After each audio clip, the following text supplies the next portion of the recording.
The call comes in just before noon.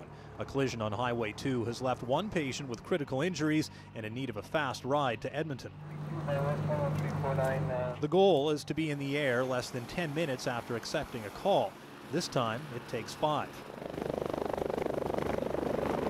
Immediately after takeoff, the work begins. Medications and equipment prepared ahead of time to ensure patient pickup is as smooth as possible. When we get on scene, local EMS, fire and police have done a fantastic job either cutting the patient out of the wreckage, getting them onto the stretcher. Which is exactly what happens this time.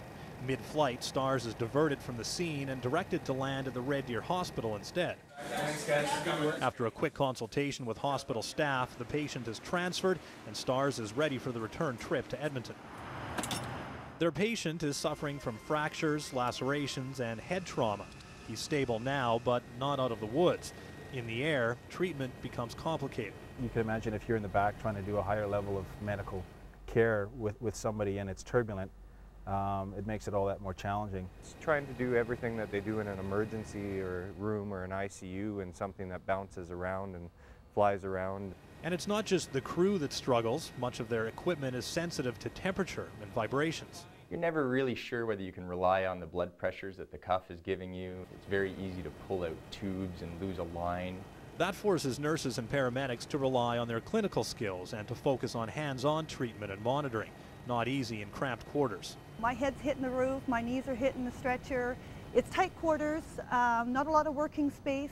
Sometimes doing IV starts in the back of the helicopter and so forth are a little tricky because it's bumpy. Fortunately, on some missions, there's an extra pair of hands. Flight physicians go on about a quarter of the flights and are always available for consultation. When they're out on a mission and they want some advice, we can provide that over the phone with them. We have great communication ability with them during a mission. And next to speed, communication is key. By the time STARS lands in Edmonton, the crew has already liaised with emergency dispatch, first responders, and hospital staff in 2 locations. All links in the chain of survival. Everybody else's job is just as important as ours, and the bottom line is we are all here for the patient.